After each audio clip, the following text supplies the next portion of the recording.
نحن نتحدى أهل البدع والأهواء، أهل البدع العقائدية وأهل البدع السياسية.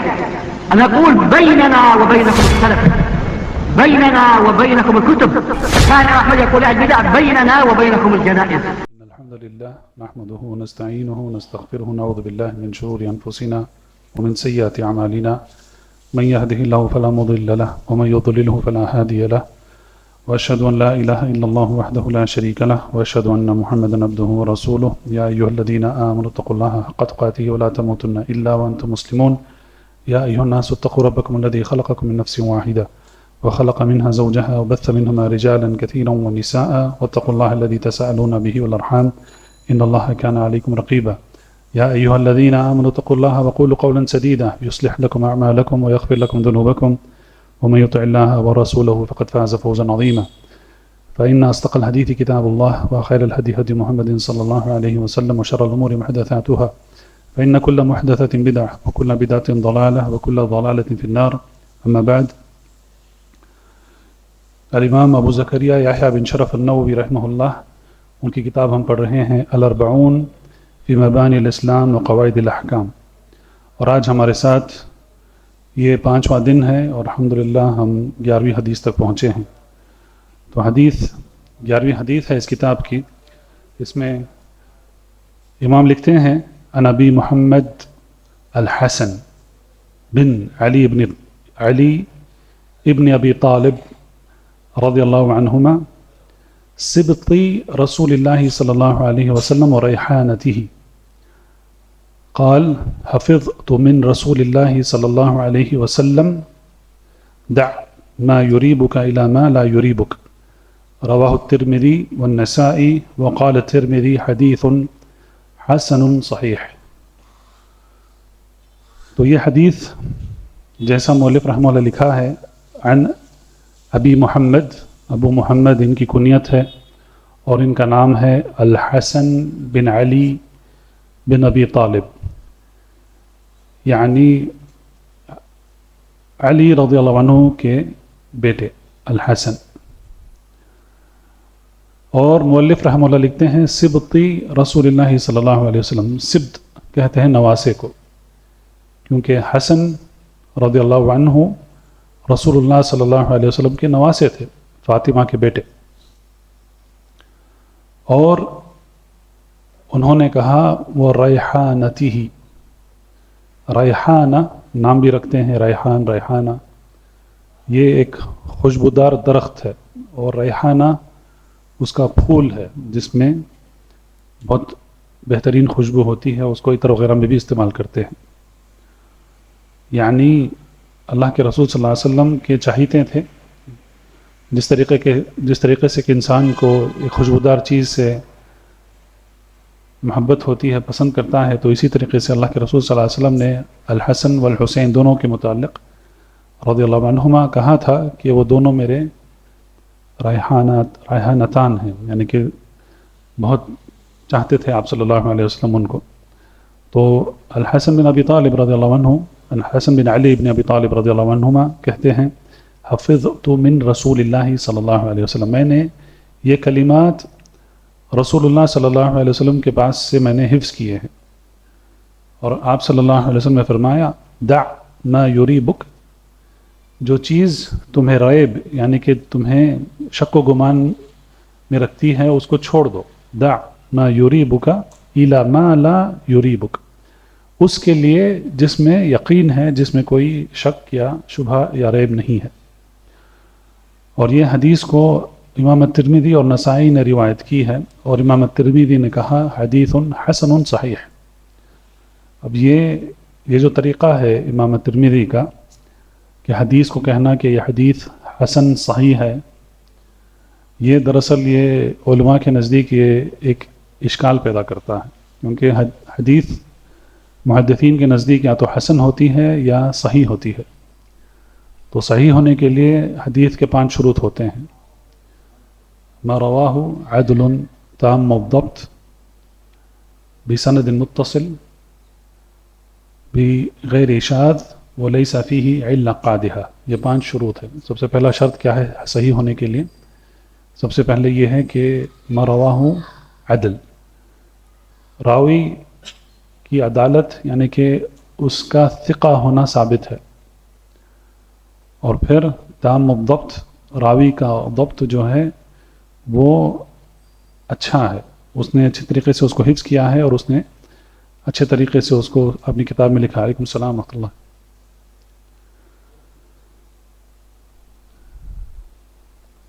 شیخ آئیے شیخ.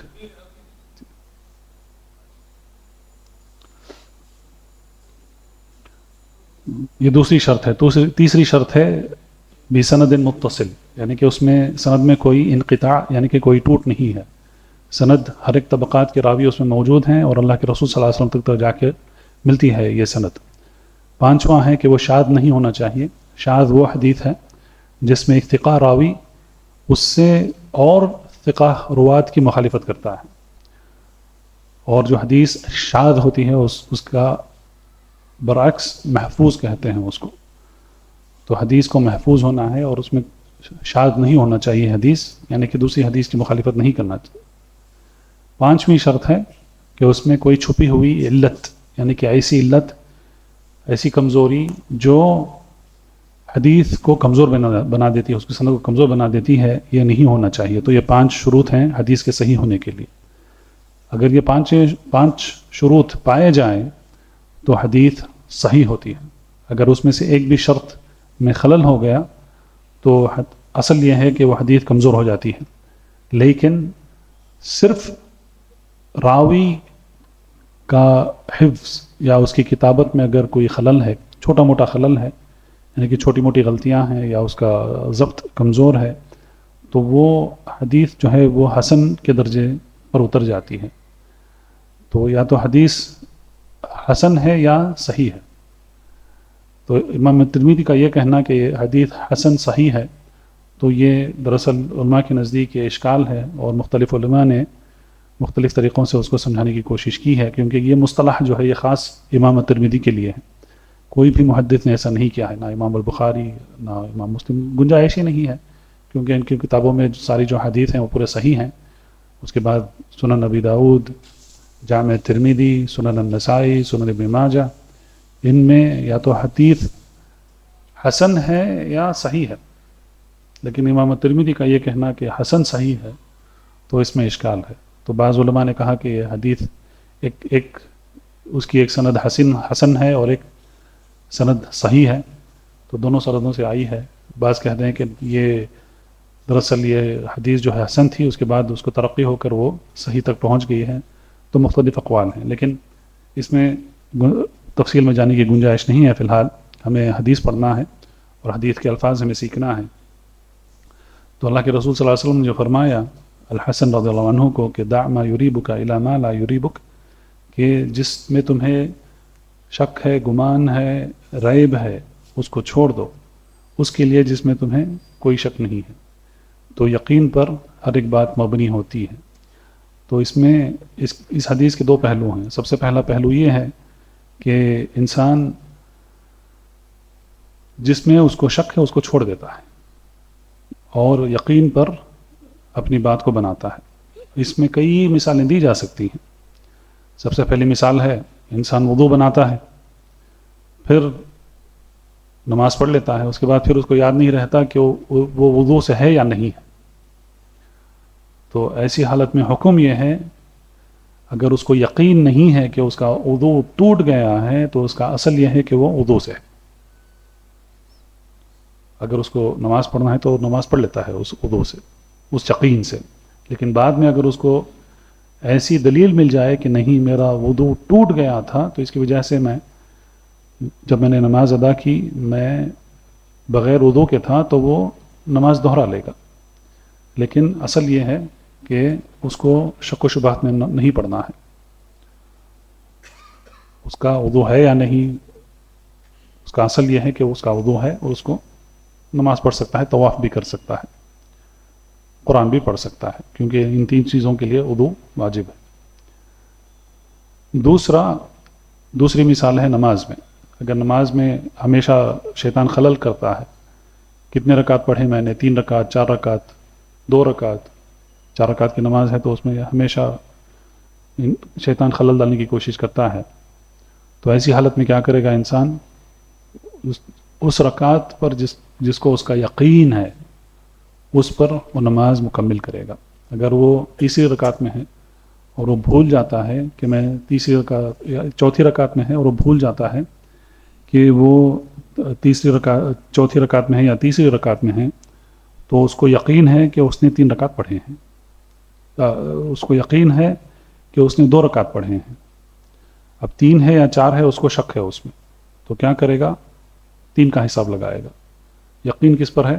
2 پر ہے، تو میں نے 2 رکعت پڑھ لیے ہیں تو یہ میری تیسری رکعت ہے، تو اس پر یقین ہوتا ہے اس کو، تو یقین پر وہ نماز پڑھ لیتا ہے اور اس کے بعد سجدہ سہو کر لیتا ہے، کیونکہ وہ طے نہیں کر پا رہا ہے کہ اس نے کتنی رکعت نماز پڑھی ہے۔ اسی طریقے سے طواف میں اگر اس نے 5 طواف کر لیے ہیں اور 6ویں طواف میں اس کو شک ہو رہا ہے یہ 6واں ہے یا 7واں ہے، تو یقین کس پر ہے؟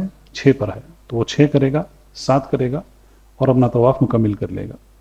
تو اسی لیے یہ جو حدیث ہے، یہ حدیث اس کا اصل ہے کہ جو بھی بات بنتی ہے وہ یقین پر بنتی ہے، شک میں نہیں بنتی ہے۔ اسی طریقے سے علماء نے یہ مسئلے بھی ذکر کیے ہیں کہ اگر انسان اپنی عبادت سے فارغ ہو جاتا ہے اور نماز پڑھ لیتا ہے، نماز کے بعد اگر اس کو یاد یا اس کو شک ہوتا ہے کہ میں نے کتنے رکعت پڑھے ہیں، تو کہتے ہیں کہ اس کو چھوڑ دینا چاہیے، کیونکہ یہ شیطان کا وسوسہ ہے، یہ شک ہے، اس میں نہیں پڑھنا ہے، چھوڑ دینا چاہیے۔ میں نے اپنی نماز جتنی پڑھنی تھی میں نے پڑھ لی ہے، 2 رکعت یا 3 رکعت یا 4 رکعت جتنی مجھے پڑھنی تھی میں نے پڑھ لی، تو اسی پر وہ بات بنائے گا اپنی۔ لیکن اگر اس کو یقین ہو گیا نہیں میں نے 3 ہی پڑھے، 4 رکعت کی نماز تھی لیکن میں نے 3 ہی پڑھے ہیں، تو پھر وہ کیا کرے گا؟ 1 رکعت نماز پڑھ لے گا اور سجدہ سہو کرے گا۔ تو ایسے کئی مسائل ہیں جس کی مثالیں دی جا سکتی ہیں، لیکن قاعدہ وہی ہے کہ جس میں شک ہے اس کو چھوڑ دیتے ہیں اور یقین پر بات بناتے ہیں۔ اور یہ بھی علماء ذکر کرتے ہیں کہ یہ جو حدیث ہے اس کو کہتے ہیں ورع کے لیے حدیث قاعدہ ہے۔ ورع کیا ہے؟ عربی میں اس کو ورع کہتے ہیں، واو را عین، اور اس کا ضد ہے زہد۔ زہد تو آپ نے سنا ہوگا، جو صوفیہ ہیں وہ کہتے ہیں کہ ہم زاہد ہیں، ہم زہد کرتے کیا ہیں؟ ہر وہ اچھی چیز جو اللہ نے رزق کے طور پر عطا کیا ہے اس کو چھوڑ دیتے ہیں، ظاہری طور پر دکھانے کے لیے چھوڑ دیتے ہیں۔ پھٹے کپڑے، اچھا کھانا نہیں کھاتے ہیں، زمین پر بیٹھتے ہیں، جو بھی کرتے ہیں سب ناٹک ہے، پیچھے پورا کرتے ہیں۔ تو یہ معنی زہد کا معنی یہ نہیں ہے۔ دنیاوی چیزوں کو چھوڑ دینا، دنیا کے عیش و آرام یہ چھوڑ دینا، یہ زہد نہیں ہے، یہ ان کے نزدیک ایک غلط تصور ہے جو سنت کے خلاف ہے، کیونکہ اللہ کے رسول صلی اللہ علیہ وسلم نے فرمایا کہ اگر اللہ نے اپنے بندے کو کچھ دیا ہے، نعمتیں عطا کی ہیں، تو اللہ سبحانہ وتعالیٰ یہ پسند کرتے ہیں کہ ان نعمتوں کا مظاہرہ ہو، یعنی کہ اپنے بندے پر وہ نعمتوں کا اظہار ہو، دیکھا جائے کہ اللہ نے کیا اس کو نعمتیں عطا کی ہیں، شکر کے ساتھ، بغیر فخر کے، بغیر تکبری کے استعمال کر سکتا ہے انسان۔ تو خیر، ورع کا مطلب ہے، اس کو کہتے ہیں عربی میں ترک ما قد یضر فی یوم الآخرہ، آخرت کے دن جو چیز یقیناً نقصان پہنچا سکتی ہے اس کو چھوڑ دینا، اس کو ورع کہتے ہیں۔ اور زہد کیا ہے؟ زہد کا مطلب ہے ترک ما لا ينفع فی یوم الآخرہ، جو چیز قیامت کے دن کوئی نفع پہنچانے والی نہیں ہے اس کو چھوڑ دینا زہد ہے۔ اچھا کھانا چھوڑ دینا وہ زہد نہیں ہے، اچھا لباس چھوڑ دینا وہ زہد نہیں ہے۔ اب کوئی انسان، اس کے پاس مال ہے، اللہ نے اس پر نوازا ہے، نعمتوں سے نوازا ہے اس کو، تو اگر وہ پھٹے کپڑے پہن کر مسجد کو آئے تو کیا یہ اچھا لگتا ہے؟ جبکہ اللہ کا حکم ہے کہ یا بنی آدم خذوا زینتکم عند کل مسجد، اے بنی آدم، اے آدم کے بچوں، جب تم مسجد میں آتے ہو تو زینت سے آؤ، اچھے لباس، اچھا حلیہ بنا کر آؤ. خذوا زینتکم، ہر ایک جو زینت کی چیز ہے وہ زینت کی چیز کا استعمال کرتے ہوئے آؤ. تو یہ اللہ کا حکم ہے. تو زہد کا مفہوم ان کے نزدیک بالکل غلط مفہوم ہے، لیکن زہد کا معنی کیا ہے؟ ترک ما لا ينفع فی یوم الآخرہ، آخرت کے دن جو نفع نہیں پہنچا سکتی ہے چیز، اس کو چھوڑ دینا زہد ہے. لیکن یہاں پر یہ حدیث جو ہے یہ ورع کے متعلق آ کر ہے. تو ورع کا مطلب ہے ترک ما قد یضر فی دار الآخرہ یا یوم الآخرہ، کہ دار آخرت میں، یوم آخرت میں جو چیز نقصان، یقیناً جو نقصان دیتی ہے اس کو چھوڑ دینا، وہ ورع ہے. اب دیکھیں ورع کا یہ معنی ہے. اب اس میں اور کئی مسائل ہم اس میں ذکر کر سکتے ہیں، لیکن اگر وہی مثالیں جو دی گئی تھی وضو کے تعلق سے، اگر انسان وضو سے ہے یا نہیں ہے اس کو یہ شک ہو جاتا ہے تو اس کا اصل یہ ہے کہ وہ وضو سے ہے، کیونکہ یہ حدیث سے ثابت ہے.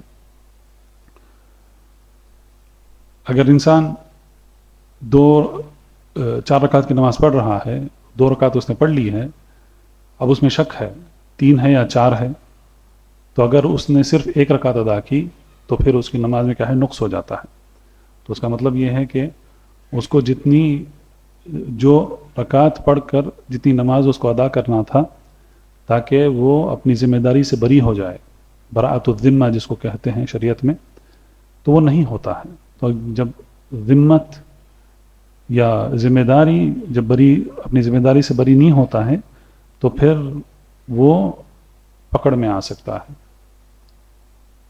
نماز اگر اس میں مکمل نہیں ہوئی.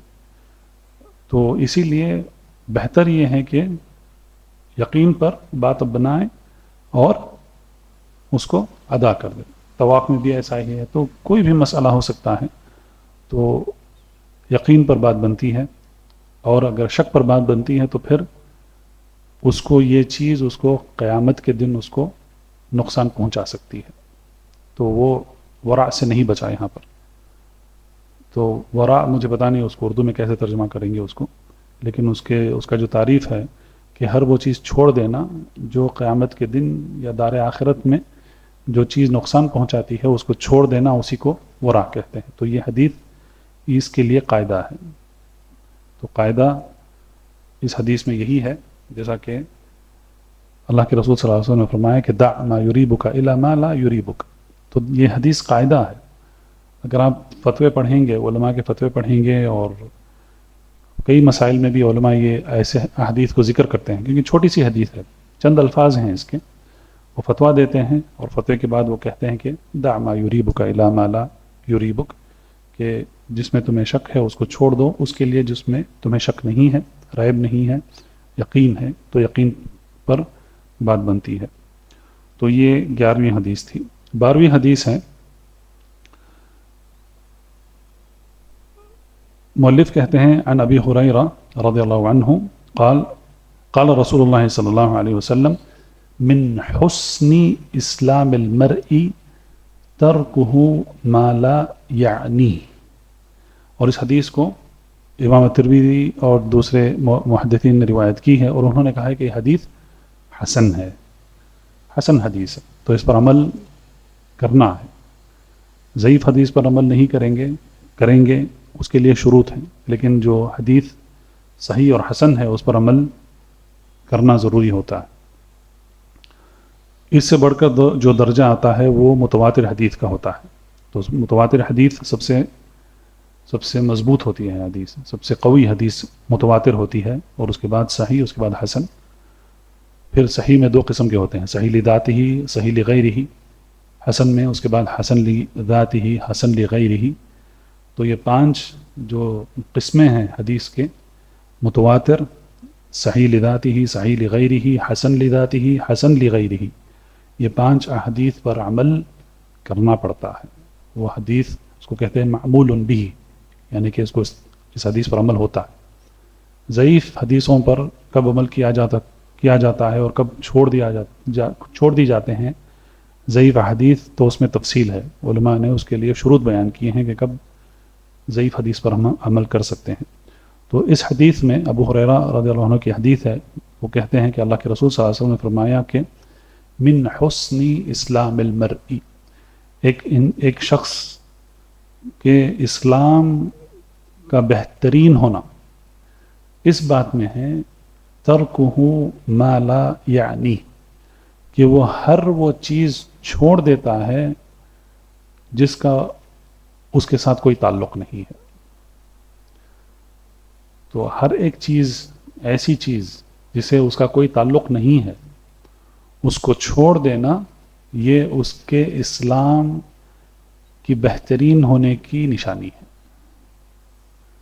تو یہ بہت ضروری حدیث ہے، خاص کر آج اس فتنے کے زمانے میں، سوشل میڈیا، واٹس ایپ، ٹیلی گرام، ٹک ٹاک، اس اعتبار سے اگر ہم دیکھیں تو یہ بہت ضروری حدیث ہے۔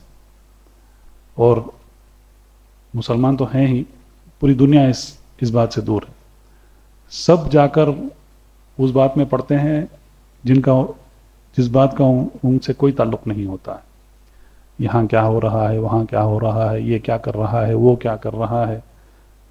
سبحان اللہ، سوشل میڈیا پر ایسے حرکتیں دیکھنے کو ملتی ہیں، شرم آتی ہے۔ کیا انسان بھی بڑے عمر میں بڑے ہیں، بوڑھا ہے، بوڑھی ہے، مرد ہے، عورت ہے، کیا وہ بھی ایسی حرکتیں کر سکتے ہیں؟ یہ دیکھ کر تعجب ہوتا ہے۔ لیکن اس سے زیادہ تعجب یہ ہوتا ہے کہ لوگ جا کر ان کو دیکھتے ہیں، اور ان کے فالوور جو ہیں ہزاروں کی تعداد میں ہوتے ہیں، ویوز ملینز میں جا رہے ہیں، پتہ نہیں، سبحان اللہ۔ لیکن جس کو اللہ نے توفیق دی تو وہ اپنا وقت ایسا ضائع نہیں کرتا ہے ان کے پیچھے، اپنا وقت علم، قرآن، حدیث، سلف کے اقوال وغیرہ، عقیدے کی کتابوں میں، ایسی نفعدار چیزوں میں وہ اپنا وقت استعمال کرتا ہے۔ بہرحال تو یہاں پر کئی مثالیں دی جا سکتی ہیں، لیکن یہ قاعدہ ہے، یہ حدیث قاعدہ ہے کہ اسلام کا مکمل ہونا، یعنی کہ اسلام کا بہتر سے بہتر ہونا، اس کی دلیل یہ ہے کہ انسان ہر وہ چیز چھوڑ دیتا ہے جس کا اس سے کوئی تعلق نہیں ہے۔ تو کون سی مثالیں دے سکتے ہیں آپ؟ پالیٹکس، بزنس، محلے میں کیا ہو رہا ہے، سب کیا ضرورت ہے اس میں سب پڑھنے کی؟ تو مثال کے طور پر دیکھیں، عبد الرحمن بن عوف رضی اللہ عنہ صحابی ہیں اور عشرہ مبشرہ ہیں جن کو جنت کی بشارت دی گئی تھی۔ ان کا نکاح ہوتا ہے اور اللہ کے رسول صلی اللہ علیہ وسلم کو اس کا علم نہیں ہوتا ہے۔ نکاح ہونے کے بعد وہ ملاقات کرتے ہیں اللہ کے رسول صلی اللہ علیہ وسلم سے، اور وہ عطر کے نشان دیکھتے ہیں ان کے کپڑوں پر، پوچھتے ہیں کیا تم نے نکاح کیا؟ وہ کہتے ہیں کہ ہاں میں نے نکاح کر لیا ہے۔ پوچھتے ہیں کیا تم نے ولیمہ کیا؟ نہیں، اس سے پہلے پوچھتے ہیں کیا تم نے مہر ادا کی؟ کہتے ہیں ہاں میں نے مہر ادا کی۔ کتنی ادا کی؟ ایک کھجور کا جو بینج ہوتا ہے اتنا سونا میں نے مہر میں دیا ہے۔ تو پھر آپ نے پوچھا صلی اللہ علیہ وسلم کیا آپ نے ولیمہ کیا؟ عبد الرحمن بن عوف رضی اللہ عنہ کہتے ہیں کہ نہیں، میں نے ولیمہ بھی نہیں کیا ہے۔ تو آپ صلی اللہ علیہ وسلم کہتے ہیں کہ ولیمہ کر لو، اگرچہ کہ تمہیں کم از کم ایک بھیڑ تمہیں ذبح کرنا پڑے۔ تو ایسے حالات ہوا کرتے تھے، سب اپنے کام میں مصروف ہوا کرتے تھے، یہ سنت، اپنے کام میں مصروف رہتے تھے سارے صحابہ، اللہ کے رسول صلی اللہ علیہ وسلم اور صحابہ۔ اگر کچھ ہوتا تو علم کی بات ہوتی، نماز پڑھتے، عبادت کرتے، غزووں پر جاتے، جو بھی عبادات ہیں وہ عبادت ادا کرتے، اللہ کے رسول صلی اللہ علیہ وسلم کے پاس بیٹھ کے دین سیکھتے، احادیث جمع کرتے، عقیدہ، توحید، فقہ، یہ سب مسائل۔ پھر اس کے بعد سب اپنے کاموں میں مصروف ہو جاتے، کوئی کسی کے کاموں میں دخل اندازی نہیں کرتا تھا۔ تو میں پھر وہی کہہ رہا ہوں کہ اگر ہمیں مثالیں دینی ہیں تو ہزاروں کی مثالیں دی جا سکتی ہیں، لیکن یہ اگر ایک مسلمان یہ چاہتا ہے کہ اس کا اسلام بہتر سے بہتر ہو تو وہ کیا کرتا ہے؟ ہر وہ چیز چھوڑ دیتا ہے جسے اس کا کوئی تعلق نہیں ہے، کچھ بھی ہو جائے، پڑوس میں کیا ہو رہا ہے، محلے میں کیا ہو رہا ہے، رشتہ داروں میں کیا ہو رہا ہے، کون آ رہا ہے، کون جا رہا ہے، وہ کیا کر رہے ہیں، وہ کیسے کما رہے ہیں، اس میں سب پڑھنے کی کیا ضرورت ہے؟ اس میں سب پالیٹکس میں کیا ہو رہا ہے. نیوز پیپر، امام مقبل رحمہ اللہ نے کہا اگر تمہیں جھوٹے لوگوں کے ساتھ بیٹھنا ہے تو جا کر نیوز پیپر پڑھو، اس میں ایسی ایسی باتیں بنا کر، اور اب تو پورا نیوز چینلز ٹی وی پہ آتے ہیں، دل کا تاڑ بنانا، بات کو بگاڑ کر بتانا، یہ سب، اور پھر لوگ اس کے پیچھے پڑے ہوئے ہوتے ہیں اور اس سے وہ اپنی رائے بھی بنا لیتے ہیں اور دوسروں کو بھی کہتے ہیں یہ دیکھو یہ ایسا ہو رہا ہے، وہ ایسا ہو رہا ہے. اس میں سب کیا کریں؟ اس کوئی فائدہ نہیں ہے ایسی چیزوں میں. اب یہ آپ اس حدیث کو اگر آپ یاد رکھیں، ایک اور حدیث اس کے بعد آنے والی ہے، تو یہ دو حدیثیں جو ہیں وہ ایک دوسرے سے ملتی ہیں. تو یہ 12ویں حدیث تھی. 13ویں حدیث ہے عن ابی حمزہ انس بن مالک رضی اللہ عنہ خادم رسول اللہ صلی اللہ علیہ وسلم عن النبی صلی اللہ علیہ وسلم قال لا يؤمن احدكم حتى يحب لاخيه ما يحب لنفسه رواہ البخاری و مسلم. ابو حمزہ ان کی کنیت ہے اور ان کا نام ہے انس بن مالک رضی اللہ عنہ، مشہور صحابی ہیں. انہوں نے بھی کئی احادیث کی روایتیں کی ہیں. جن صحابیوں کا ذکر ہوتا ہے احادیث میں، ان میں سے سب سے زیادہ جو روایت کرنے والے ہیں وہ ابو ہریرہ ہیں، عبداللہ بن عمر ہیں، عبداللہ بن عمرو بن العاص ہیں، عبداللہ بن عباس ہیں، عائشہ ہیں، اور پھر انس بن مالک ہیں، ابو سعید الخدری ہیں. تو یہ صحابہ جو ہیں، عمر خلیفے تو ہیں ہی، تو یہ سب سے زیادہ روایت ان صحابیوں سے احادیث کی روایت کی گئی ہے. تو اسی لیے روافض جو ہے ان کو گالیاں دیتے ہیں. تو اسی لیے علماء نے کہا کہ یہ ان کو گالیاں نہیں دیتے ہیں، بلکہ یہ جس کے حامل ہیں وہ اس کو گالیاں دیتے ہیں. یعنی کہ وہ ان کا حملہ دراصل دین پر ہوتا ہے، لیکن دین کے جو حامل ہیں صحابہ، ان کو گالیاں دینے کا مطلب ہے کہ انہوں نے دین پر طعن کیا ہے. تو خیر، انس بن مالک رضی اللہ عنہ کہتے ہیں، اور امام النووی نے کہا خادمی رسول اللہ صلی اللہ علیہ وسلم. تو یہ بات سب جانتے ہیں کہ انس بن مالک رضی اللہ عنہ کو ان کی والدہ نے رسول اللہ صلی اللہ علیہ وسلم کی خدمت میں ان کو چھوڑ دیا تھا. کم عمر کے تھے، انہوں نے کافی عرصہ رسول اللہ صلی اللہ علیہ وسلم کی خدمت میں گزارا، اور یہ ان کے لیے بہت فائدہ مند ہوا، کیونکہ انہوں نے کئی چیزوں کی روایت انہوں نے کی ہے، اور مثال کے طور پر یہ حدیث ہے.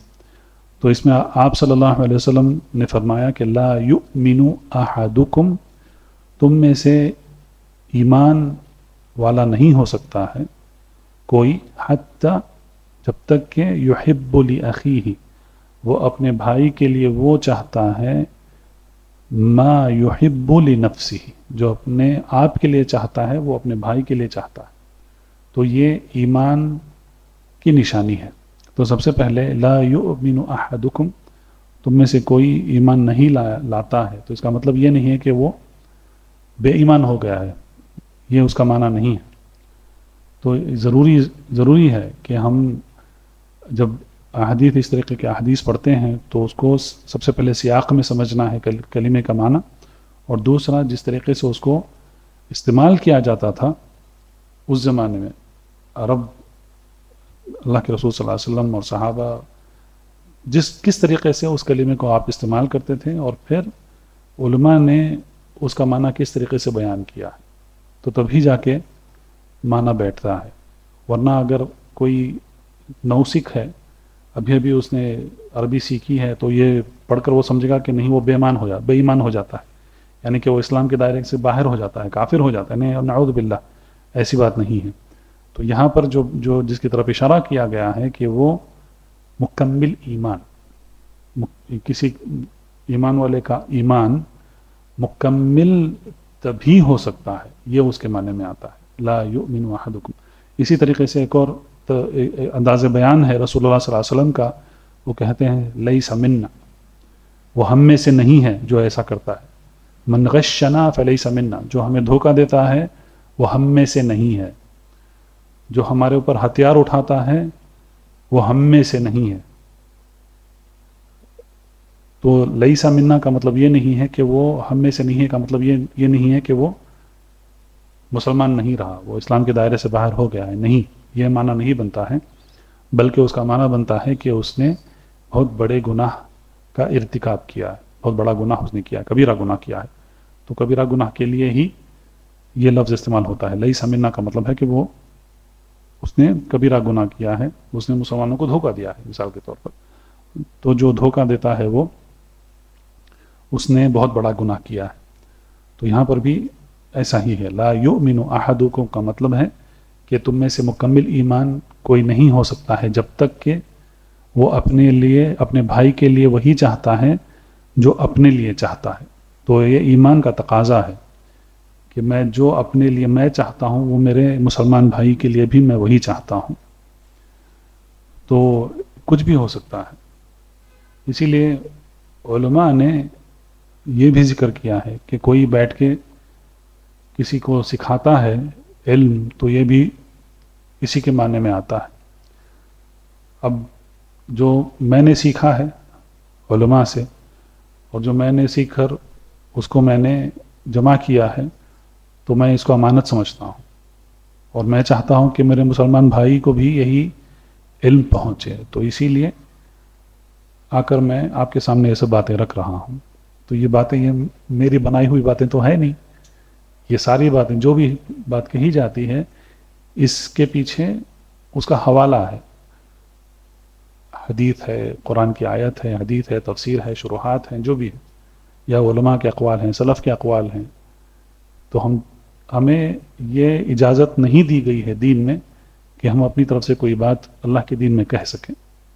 ہم کہتے ہیں، کچھ بھی کہتے ہیں، اور یہ ہر ایک عالم کا کردار ہونا چاہیے، ہر طالب علم کا کردار ہونا چاہیے کہ وہ جو بھی کہتا ہے وہ اس کے لیے اس کا حوالہ اس کے پاس ہے. وہ جانتا ہے کہ یہ بات کہاں سے آ رہی ہے اور وہ کیوں یہ بات کہہ رہا ہے. یہ ہمارا طریقہ ہے، اہل حدیث، اہل سنہ والجماعت کا طریقہ ہے. جو اہل البدع ہیں وہ ہر ایک اپنی عقل دوڑاتا ہے، ہر ایک اپنے عقل سے نئی باتیں بنا کر لوگوں میں پھیلاتا ہے. دراصل وہ کیا کر رہا ہے؟ لوگوں کو گمراہ کر رہا ہے. تو اس میں بھی کافی تفصیل ہے، لیکن میں چھوٹی سی مثال دے کر یہ بتانا چاہ رہا تھا میں کہ میں نے اپنے لیے یہ پسند کیا ہے. مجھے احادیث پڑھنا پسند ہے، احادیث کے معنی سمجھنا پسند ہے، اس کے احکام، اس کے مسائل جاننا پسند ہے. جب میں نے اپنے لیے یہ پسند کیا ہے تو میں نے اپنے مسلمان بھائیوں کے لیے بھی وہی پسند کیا ہے. اور یہ امانت ہے تو ہم امانت پہنچا رہے ہیں بس. اور علماء نے یہ بھی کہا ہے کہ جب کوئی عالم فتویٰ دیتا ہے یا کوئی قاضی فیصلہ کرتا ہے، حکم دیتا ہے، تو اس کو اس بات کا خیال رکھنا چاہیے، کیونکہ اگر وہ اس کی جگہ ہوتا تو کیا وہ یہ فتویٰ قبول کرتا، یا یہ فتویٰ یا یہ حکم یا یہ فیصلہ اس کے لیے لائق ہوتا؟ کیا وہ اس کو قبول کرتا؟ اگر وہ اس کی جگہ ہوتا اور اس کو یہ بات، یہ فتویٰ، یہ حکم قابل قبول نہیں ہوتی تو پھر وہ کیسے وہ فتویٰ، وہ حکم، وہ فیصلہ کیسے اپنے مسلمان بھائی کے لیے کر سکتا ہے جبکہ اسے وہ قبول نہیں ہے؟ تو یہ بھی ایک مثال ہے، اور کئی مثالیں دی جا سکتی ہیں. تو جب ایک مسلمان اپنے دوسرے مسلمان بھائی کے لیے وہی چاہتا ہے جو وہ خود چاہتا ہے تو تب وہ مکمل ایمان والا بنتا ہے. اگر وہ ایسا نہیں کرتا ہے تو اس کا مطلب یہ ہے کہ اس کے ایمان میں نقص ہے، ایمان اس کا ناقص ہے، اس کا ایمان. تو یہ جو حدیث ہے، یہ حدیث یہ اس کے لیے قاعدہ ہے کہ انسان اپنے مسلمان بھائی کے لیے ہر ایک اعتبار سے، ہر کوئی بھی بات ہو جائے، کچھ بھی ہو جائے، وہ اپنے مسلمان بھائی کے لیے وہی چاہتا ہے جو خود کے لیے چاہتا ہے. اس سے بھائی چارگی بڑھتی ہے. اور اسلام کا یہ بھی ایک اہم مقصد ہے کہ مسلمانوں کے درمیان اخوت بنی رہے، مسلمان ایک جٹ ہو کر رہیں اور کمزور نہ ہو جائیں، اور معاشرہ، مسلم معاشرہ وہ ایک مضبوط معاشرہ بن کر رہے جس میں ایمانی اخوت ایک دوسرے کو باندھ کے رکھتی ہے. تو یہ اسلام کا ایک اہم مقصد ہے. اسی لیے معاملات میں بھی جب خرید و فروخت ہوتا ہے یا کرایہ دیتے ہیں، کرائے پر کچھ چیز لیتے ہیں، نکاح کرتے ہیں، جو بھی یہ سب معاملات ہیں، تو ان معاملات کا مقصد بھی وہی ہے، ان معاملات کا مقصد بھی وہی ہے کہ اس سے اخوت بنی رہے، مسلم معاشرہ اس سے فائدہ اٹھائے، اس سے نفع، مسلم معاشرے کو نفع پہنچے، اور سب سے اہم مقصد یہ ہے کہ سارے مسلمان بھائیوں کی طرح معاشرے میں زندگی گزاریں۔ تو یہ 13ویں حدیث تھی۔ آگے بڑھتے ہیں، 14ویں حدیث ہے، اس کو عن ابن مسعود رضی اللہ عنہ قال قال رسول اللہ صلی اللہ علیہ وسلم لا يحل دم امرئ مسلم الا باحدى ثلاث الثيب الزاني والنفس بالنفس والتارك لدينه المفارق للجماعة رواه البخاری ومسلم۔ اور یہ حدیث عبداللہ بن مسعود رضی اللہ عنہ سے مروی ہے، اس میں کہتے ہیں کہ اللہ کے رسول صلی اللہ علیہ وسلم نے فرمایا لا يحل دم امرئ مسلم، کہ ایک مسلمان شخص کا خون حلال نہیں ہے، یعنی کہ اس کو بہایا نہیں جاتا ہے، اس کا خون محفوظ ہے، الا باحدى ثلاث، سوائے 3 چیزوں کے۔ سب سے پہلے جو مثال ذکر کی گئی الثیب الزانی، جو زنا کرتا ہے اس کو قتل کیا جاتا ہے، سب سے پہلے زنا کرنے والا۔ دوسرا النفس بالنفس، یعنی کہ قتل کا بدلہ قتل، اگر کسی نے جان بوجھ کر، ایک مسلمان نے جان بوجھ کر ایک مسلمان کا قتل کیا تو اس کا قتل کا بدلہ قتل ہے۔ اور تیسرا التارک لدینہ المفارق للجماعہ، اپنے دین کو چھوڑنے والا اور جماعت سے، مسلمان جماعت سے الگ ہو جانے والا۔ تو یہ 3 سبب بیان کیے گئے ہیں اس حدیث میں۔ اگر آپ کو یاد ہے کل ہم نے ایک اور حدیث پڑھی تھی الا بحق الاسلام، تو اللہ کے رسول صلی اللہ علیہ وسلم نے فرمایا کہ امرت ان اقاتل الناس حتى يشهدوا ان لا اله الا الله وان محمد رسول الله ويقيموا الصلاه ويؤتوا الزكاه فاذا فعلوا ذلك عصموا مني دماءهم واموالهم الا بحق الاسلام۔ تو یہی اسلام کا حق ہے۔ تو یہاں پر 3 چیزیں ذکر کی گئی ہیں۔ سب سے پہلے الثیب الزانی۔ الثیب الزانی کا مطلب کیا ہے؟ شادی شدہ، شادی شدہ انسان، مرد ہو یا عورت ہو، اگر وہ زنا کرتے ہیں تو اسلام میں ان کا قتل ہے۔ اگر شادی شدہ نہیں ہیں تو ان کے لیے کوڑے مارے جاتے ہیں، ان کو کوڑے مارے جاتے ہیں اور ان کی گواہی نہیں لی جاتی ہے، وہ گواہی دینے کے لائق نہیں رہتے ہیں۔ اگر غیر شادی شدہ ہیں تو، اگر شادی شدہ ہیں تو ان کو رجم کرتے ہیں۔ رجم کا مطلب کیا ہے؟ پتھر مار کر ان کو قتل کرتے ہیں۔ دیکھیے کیوں ان کو پتھر مارا جاتا ہے؟ رجم، اس کو رجم کہتے ہیں۔ اور یہ جو اس کو حد کہتے ہیں، یہ حد ہیں، یہ حدود ہیں، یعنی کہ یہ اللہ کی طرف سے آئے ہوئے احکام ہیں۔ تورات میں بھی ہیں، انجیل میں بھی ہیں، اور قرآن میں بھی ہیں۔ تورات میں تو ہے ہی، قرآن میں تھا لیکن وہ آیت منسوخ ہو گئی ہے، لیکن حکم باقی رہ گیا ہے۔ اس کو رجم کہتے ہیں، پتھر مار کر شادی شدہ زانی یا زانیہ کو ان کو قتل کرنا۔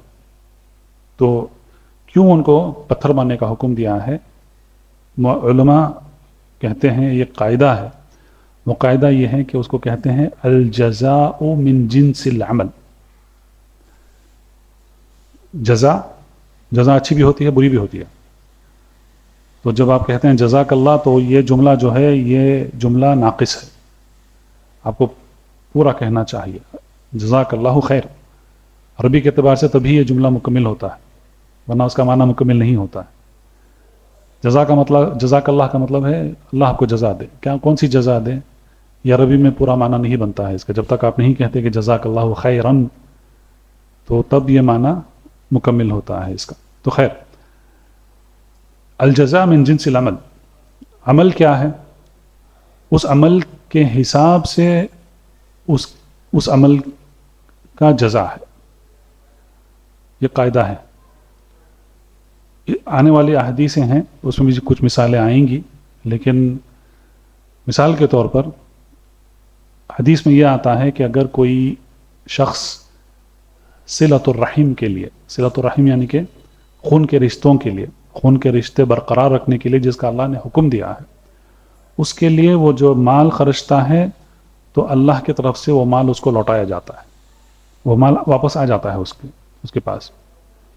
اگر وہ وقت نکالتا ہے اپنے رشتہ داروں کے خون کا رشتہ جن کے ساتھ ہوتا ہے، وہ رشتہ قائم رکھنے کے لیے وہ وقت نکالتا ہے، تو اس میں اس کو وہ وقت بھی واپس دیا جاتا ہے۔ اس کا مطلب یہ نہیں ہے کہ اس کو زیادہ وقت دیا جائے گا، بلکہ اس کے وقت میں برکت آ جاتی ہے، یعنی کہ وہ محسوس کرتا ہے کہ وقت زیادہ ہوا ہے، برکت آ جاتی ہے اس میں، وقت تو وہی ہے۔ تو یہ الجزاء من جنس العمل ہے۔ اسی حدیث میں ہے اگر کسی نے کسی کا قتل کیا تو اس کو بھی قتل کیا جاتا ہے، اس نے قتل کیا اس کو بھی قتل کیا گیا اس کے بدلے میں۔ کسی نے چوری کی تو یہ ہاتھ سے اس نے چوری کی، صحیح، تو اس کا ہاتھ کاٹ دیا جاتا ہے۔ تو یہ قاعدہ ہے الجزاء من جنس العمل۔ تو جس طریقے سے عمل کیا جاتا ہے اسی طریقے سے اس عمل کے لیے اس کو جزا بھی دی جائے گی، ویسا ہی ہوتا ہے۔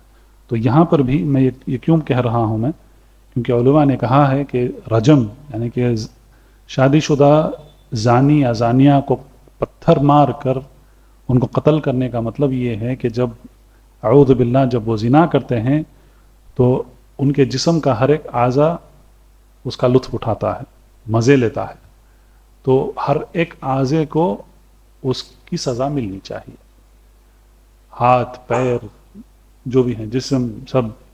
تو جہاں سے بھی یہ حرام کر کے ان جسموں نے مزہ اٹھایا، مزہ لیا، تو ہر ایک جسم کے حصے کو بھی سزا ملنی چاہیے۔ تو اسی لیے ان کو پتھر مار کر ان کو قتل کیا جاتا ہے ان کو۔ تو الجزاء من جنس العمل۔ اور یہ جو سزا ہے ان کے لیے دنیا میں اگر ان کو سزا مل گئی تو آخرت کے مقابلے میں یہ سزا بہت کم ہے، کیونکہ اگر اللہ چاہے تو معاف کر سکتے ہیں اگر توحید پر ہیں، لیکن ہو گیا۔ کئی واقع احادیث میں بھی آتے ہیں، ایک شخص ایک عورت ان سے زنا ہو گیا اور ان کو رجم کیا گیا ان کو، لیکن یہ جو ان کو سزا ملتی ہے دنیا میں، بھلے ہی یعنی اگر ہم اس کو دیکھیں تصور کرنے کی کوشش کریں تو ایسا لگتا ہے کہ بہت مطلب کٹھن سزا ہے، بہت یہ ہے، لیکن آخرت کی سزا کے مقابلے کچھ بھی نہیں ہے، کیونکہ آخرت کی جو سزا ہے جہنم میں اس کے مقابلے کچھ بھی نہیں ہے وہ۔ تو یہ دراصل ان پر رحم ہے وہ اللہ کی طرف سے۔ اگر ان کو دنیا میں سزا مل گئی تو اس کا مطلب یہ ہے کہ انشاءاللہ وہ آخرت میں بچ جائیں گے، اور آخرت کی جو سزا کئی گنا زیادہ ہے اس سے وہ بچ گئے ہیں۔ تو اسی لیے تو یہ پہلی چیز ہے الثیب الزانی، یعنی کہ زنا کرنے والے کو رجم کیا جاتا ہے، تو یہ پہلا سبب ہے۔ دوسرا یہ ہے النفس بالنفس، کہ اگر کسی نے قتل کیا تو اس کو بھی قتل کیا جاتا ہے، لیکن اس میں دیا بھی رکھا گیا ہے شریعت میں، کہ بعض اوقات یہ معاملہ پیش آتا ہے کہ جو مقتول ہیں، جس کا قتل کیا گیا ہے، اس کے فیملی والے، اس کے اہل یا خاندان والے کہہ سکتے ہیں کہ نہیں، ہمیں دیا یعنی کہ بلڈ منی جس کو کہتے ہیں وہ دے دو، ہم اس کو معاف کر دیں گے، تو یہ بھی جائز ہے، لیکن اس کے لیے بھی یہ گنجائش ہے شریعت میں۔ تیسری ہے التارک لدینہ المفارق للجماعہ، جو اپنے دین سے مرتد ہو جاتا ہے، والعیاذ باللہ، دین چھوڑ دیتا ہے، اسلام چھوڑ دیتا ہے، مسلمانوں کی جماعت چھوڑ دیتا ہے، اور وہ جا کر کافروں سے مل جاتا ہے، یعنی کہ مرتد ہو جاتا ہے، تو مرتد کو بھی قتل ہے۔ اب یہاں پر دو باتیں ہیں۔ پہلی بات یہ ہے کہ یہ جو سزا جو دی جاتی ہے، رجم کرنا یا قتل کرنا، قتل کیا ہے اس میں شریعت میں کیا ہے، قتل کس طریقے سے کیا جاتا ہے، گردن اڑا دیتے ہیں، تو یہی طریقہ شروع سے چلتا آ رہا ہے، اور یہ صرف آج تک صرف اور صرف سعودی عرب میں ہی ہوتا آ رہا ہے۔ سعودی عرب میں قتل کرتے ہیں اور پبلک میں کرتے ہیں، لے کے آتے ہیں جامع الکبیر جس کو کہتے ہیں، وہ جو قریہ یا جو شہر ہے وہاں کا سب سے بڑا جو جامع ہے، وہاں پر لے کر آتے ہیں جمعہ کے دن. وہاں پر مقدمہ ہوتا ہے، یہ سیاف مطلب تلوار چلانے والا، وہ آتا ہے اور وہ گردن کاٹ دیتا ہے. ایسے ویڈیوز بھی ہیں، آپ دیکھ سکتے ہیں یوٹیوب پہ. تو یہ سب کرنے کے لیے یہ حکومت کا کام ہے، یہ عام انسان کا کام نہیں ہے. کیونکہ ایسی چیزیں ان میں دیکھی گئی ہیں. پاکستان میں، افغانستان میں لوگ قانون اپنے ہاتھ میں لے لیتے ہیں اور وہ خود اس کو تنفیذ کر دیتے ہیں. یہ جو سزا ہے، یہ سزا وہ کرتے ہیں، کچھ شخص یا ایک تنظیم یا ایسے. لیکن یہ صحیح طریقہ نہیں ہے، یہ جائز بھی نہیں ہے. کیونکہ یہ ایسا کرنے سے معاشرے میں فتنہ پیدا ہوتا ہے اور تفرقہ پیدا ہوتا ہے. اب اس حدیث کو یاد رکھیں، ایک اور حدیث آئے گی تو اس میں بھی دیکھیں ساری جو حدیث ہیں وہ ایک دوسرے سے کسی نہ کسی طریقے سے وہ ایک دوسرے جڑی ہوئی ہیں. تو یہ جو حق ہے یہ حکومت کا حق ہے. تو حکومت کا حق کا مطلب کیا ہے؟ حاکم کا حق ہے. حاکم اس کا حق بنتا ہے کہ وہ یہ سزا کی تنفیذ کرے. مثال کے طور پر اگر کوئی زانی یا زانیہ ہے، زنا کرنے والے ہوں، وہ پکڑے جاتے ہیں، حکومت ان کو پکڑتی ہے یا ان کو حکومت کے حوالے ان کو کرتے ہیں. یہ محکمہ کہتے ہیں کورٹ کو، جہاں پر قاضی بیٹھتا ہے. تو قاضی کے سامنے جب کیس آتا ہے تو سب سے پہلے کیا طلب کرتا ہے قاضی؟ 4 گواہ لے کے آؤ، 4 گواہ لے کر آؤ. اگر 4 گواہ نہیں ہیں تو ان کو چھوڑ دیتے ہیں. اس کے لیے 4 گواہ چاہیے، اور 4 گواہ یہ گواہی دیں گے کہ انہوں نے یہ بد عمل ہوتے ہوئے دیکھا ہے اپنی آنکھوں سے. سنی بات نہیں ہے، انہوں نے خود دیکھا ہے اپنی آنکھوں سے. اگر یہ نہیں ہے تو ان کو چھوڑ دیتے ہیں. ان کا حساب اللہ پر ہے. وَحِسَابُهُمْ عَلَى اللَّهِ، اس سے پہلے والی جو حدیث گزری ہے، ان کا حساب اللہ کے اوپر ہے. اگر چاہیں تو اللہ، اگر توحید پر ہیں تو اللہ سبحانہ وتعالیٰ ان کو معاف کر سکتے ہیں، یا چاہے تو ان کو عذاب دے سکتے ہیں. یہ اللہ کے حوالے. لیکن دنیا میں یہ صرف اور صرف حاکم یا قاضی تو حاکم کے تابع ہے. حاکم ہی قاضی کو اپوائنٹ کرتا ہے فیصلے سنانے، حکم کرنے کے لیے. اور قتل کا معاملہ بھی ایسا ہی. تو اگر کسی نے قتل کر دیا تو وہ قاضی کے سامنے یہ فیصلہ ہوتا ہے. تو قاضی کیس دیکھتا ہے کس لیے اس نے قتل کیا، کون سے وجوہات ہیں جس کی وجہ سے اس نے قتل کیا. تو اس کے بعد وہ طے کرتا ہے کہ اگر بعض اوقات ایسا بھی ہوتا ہے کہ وہ کہتا ہے کہ اس کے لیے دیا نہیں ہے، اس کو قتل ہی کرنا ہے اس کو. لیکن اگر دیا کی گنجائش ہے تو پھر وہ دیا لے کر اس کو چھوڑ دیتے ہیں اس کو. ویسا بھی ہوتا ہے. اور جو دین سے مرتد ہو جاتا ہے اس کے لیے بھی ایسا ہی ہے. اس کے لیے بھی اس کو قاضی کے سامنے لا کر کھڑا کر دیا جائے گا، حاکم کے سامنے یا قاضی کے سامنے کھڑا کیا جائے گا اس کو. اور پھر دو چیزوں کو وہ تنفیذ کرتے ہیں. سب سے پہلے اس کو کہتے ہیں انتفاع الموانع و اقامت الحجہ. تو یہ 2 چیزیں ہیں. انسان اسلام سے باہر چلا جاتا ہے، مرتد ہو جاتا ہے انسان، تو یہ کافر ہو گیا ہے نا. اسلام کے دائرے سے باہر اگر وہ خود چلا گیا، مرتد ہو گیا. لیکن اگر اسلامی حکومت ہے تو اس کو پکڑ کر لایا جائے، قاضی کے سامنے کھڑایا گیا، تو اس کو سیدھے اس پر قتل کا فیصلہ نہیں سناتا ہے قاضی. سب سے پہلے یہ دیکھتا ہے کہ اس نے کیوں ایسا کیا ہے. موانع یعنی کہ ہر وہ چیز جو منع کرتی ہے اس کے پاس صحیح علم اور صحیح دلیل پہنچنے کے جو موانع ہیں اس کو دیکھتا ہے قاضی.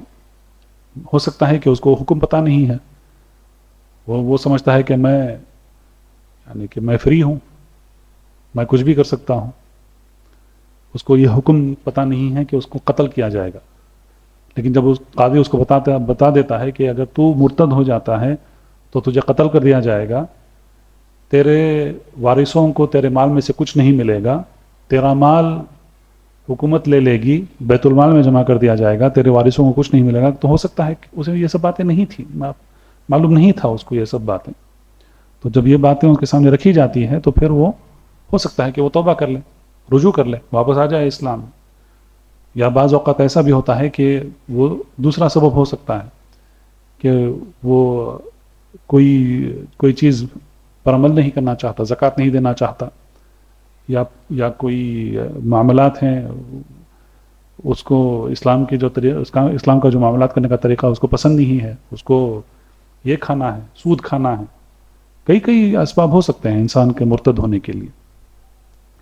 تو قاضی انتفاع الموانع کا مطلب یہ ہے کہ پہلے قاضی اس کیس کو جانچتا ہے, دیکھتا ہے تو کیوں یہ مرتد ہو رہا ہے یا مرتد ہو گیا ہے. اس کے سامنے جو بھی موانع ہیں وہ کون سے موانع ہیں جس سے اس تک صحیح معلومات نہیں پہنچی ہیں, دین کا علم نہیں پہنچا ہے, وہ دیکھتے ہیں.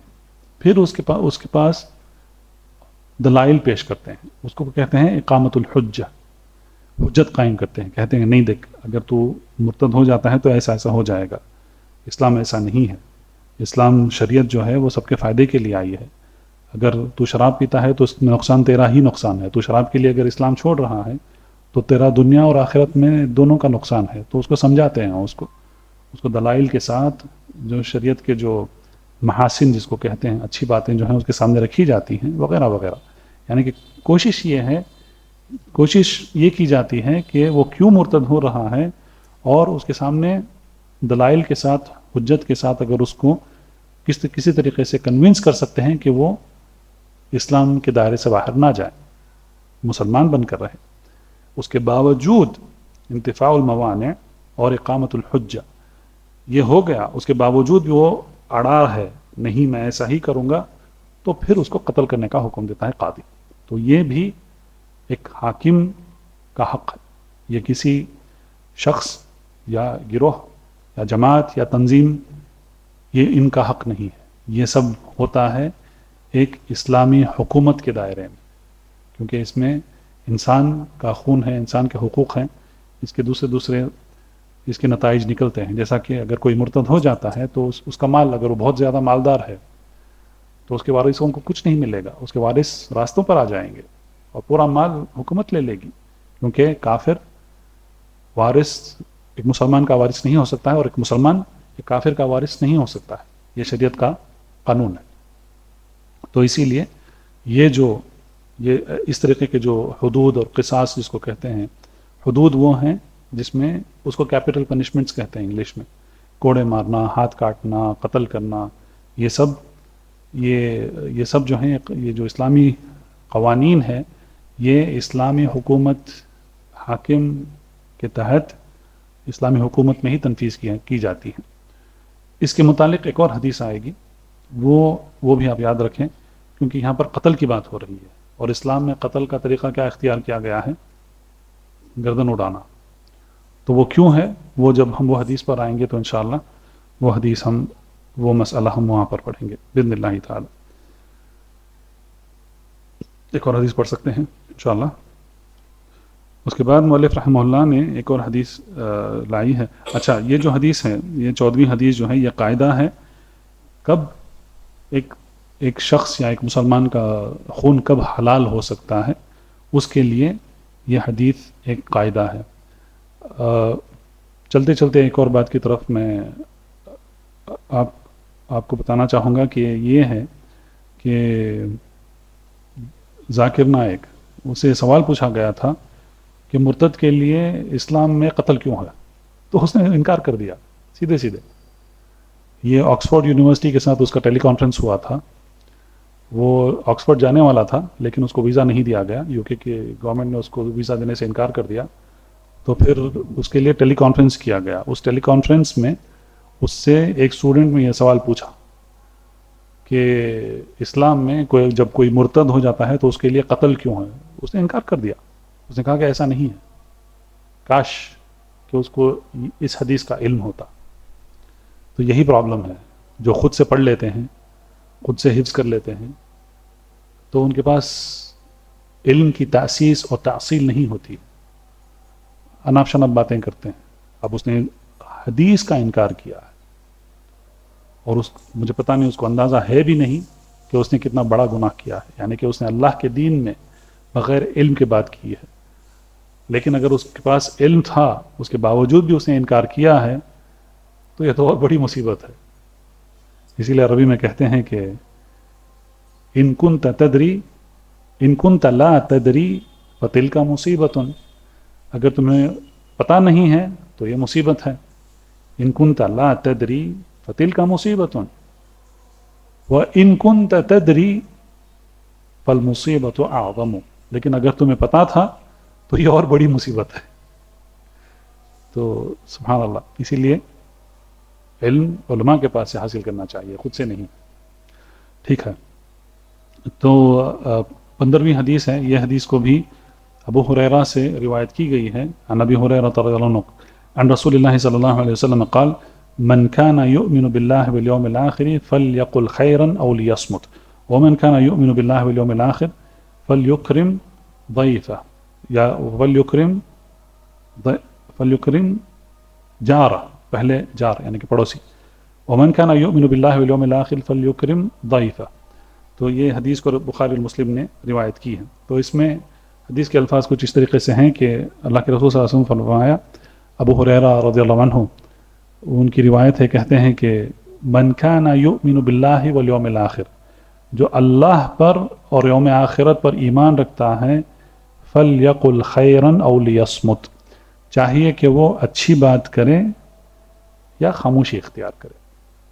اگر اس کو کچھ کہنا ہے تو اچھی بات کہے، خیر کی بات کہے گا، یا وہ خاموشی اختیار کرے گا.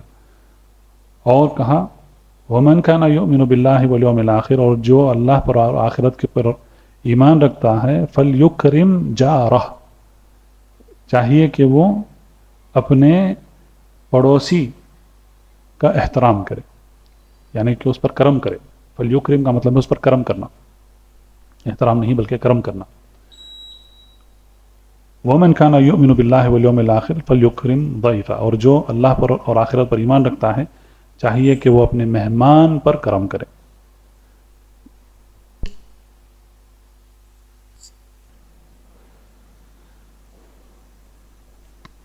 تو اس حدیث کے جو الفاظ ہیں اس میں یہ بتایا گیا ہے کہ ابو ہریرہ رضی اللہ عنہ کہتے ہیں اللہ کے رسول صلی اللہ علیہ وسلم سے، من کان یؤمن باللہ والیوم الآخر، جو اللہ پر اور یوم آخرت پر ایمان رکھتا ہے.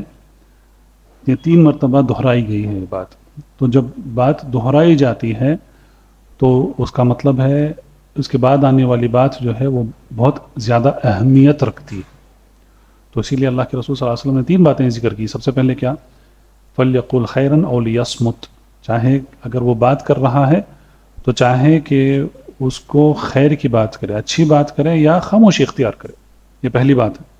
دوسری بات، اللہ کے رسول صلی اللہ علیہ وسلم نے فرمایا کہ جو اللہ پر اور آخرت پر ایمان رکھتا ہے تو وہ اپنے پڑوسی کا، علیکم السلام ورحمۃ اللہ، اپنے پڑوسی پر اس کو کرم کرنا چاہیے. اور پھر جو اللہ پر اور یوم آخرت پر ایمان رکھتا ہے اس کو اپنے مہمان پر کرم کرنا چاہیے.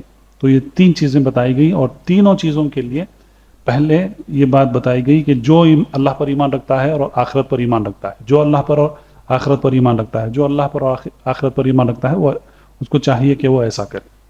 تو اس کا مطلب یہ ہے کہ یہ سب باتیں بہت ضروری ہیں، بہت اہم ہیں. تو سب سے پہلی بات فلیقل خیرا او لیصمت، تو چاہے کہ وہ اچھی بات کرے یا خاموشی اختیار کرے. تو یہ ہو بہو وہی حدیث ہے تقریباً جو ہم نے پڑھا کہ من حسن اسلام المرء ترکہ ما لا یعنی، یعنی کہ کسی شخص کا بہترین ہونے کی نشانی یہ ہے کہ وہ ہر وہ چیز جو اس سے تعلق نہیں رکھتی ہے اس کو چھوڑ دیتا ہے. تو وہاں پر وہ بھی ہے، اور یہاں پر بات کے تعلق سے بھی وہی بات بتائی جا رہی ہے. انسان خاموشی اختیار کرتا ہے. یہ ایک مسلم کا یہ کردار ہونا چاہیے کہ وہ خاموش رہتا ہے، بڑبڑاتا نہیں ہے، بکتا نہیں ہے، فضول کی باتیں نہیں کرتا ہے. اگر وہ بات کرتا ہے تو اچھی بات کرتا ہے، نصیحت کرتا ہے. وہ حدیث بھی گزری ہے، الدین النصیحہ، نصیحت کرنا. اللہ کے متعلق، اللہ کی کتاب کے متعلق، اللہ کے رسول صلی اللہ علیہ وسلم ان کی سنتوں کے متعلق، علماء اور ائمہ کے متعلق، اور جو عام لوگوں کے لیے جو نفع والی چیز ہے اسی کو وہ کرتا ہے، وہی باتیں کرتا ہے جس سے فائدہ پہنچے، جو بات اچھی ہو. یا اگر دو مسلمان بھائی لڑ لیے ہیں تو ان کے درمیان ان کو جڑانے کے لیے، ان کو ملانے کے لیے، بیوی اور شوہر کے درمیان اگر کوئی یہ ہو گیا ہے تو پھر ان کو جوڑنے کے لیے، تو یہ اچھی باتیں ہوتی ہیں. اگر وہ ایسا نہیں کر سکتا ہے تو اس کو خاموشی اختیار کرنا چاہیے. تو اسی لیے اگر ہم سلف کے قصے اگر ہم پڑھیں گے تو ہم دیکھتے ہیں کہ وہ بہت زیادہ خاموشی اختیار کرتے تھے، بات ہی نہیں کیا کرتے تھے، زیادہ بات نہیں کرتے تھے. وہ اگر بات کرتے تو قرآن حدیث کی بات کرتے، علم کی بات کرتے، یا کوئی ایسی چیز جس سے مسلمانوں کے لیے اس میں نفع ہو دنیا میں اور آخرت میں، ایسی بات کیا کرتے تھے. دوسری ایسی باتیں نہیں کیا کرتے تھے، بہت زیادہ خاموشی اختیار کرتے تھے. یہ بھی حدیث ہے، ایک اور حدیث آئے گی جس میں اللہ کے رسول صلی اللہ علیہ وسلم نے اپنی زبان کو پکڑ کر کہا هل يكب الناس على وجوههم في النار الا حصائد السنتهم، کہ جو یہ زبان ہے اس کی وجہ سے جو انہوں نے دنیا میں کیا، جو بھی باتیں کی اس کا حساب کتاب ہے. جو بھی انسان کچھ کہتا ہے اس کا حساب کتاب اس کو دینا پڑتا ہے.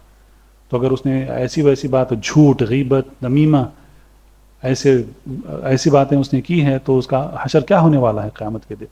جیسا کہ اللہ کے رسول صلی اللہ علیہ وسلم نے فرمایا کہ ایسے لوگوں کو جو اپنے زبان سے گناہ لے کر آئے ہیں قیامت کے دن، تو ان کے منہ کے بل ان کو جہنم میں پھینکا جائے گا. تو یہ کتنی سخت وعید ہے ایسے لوگوں کے لیے.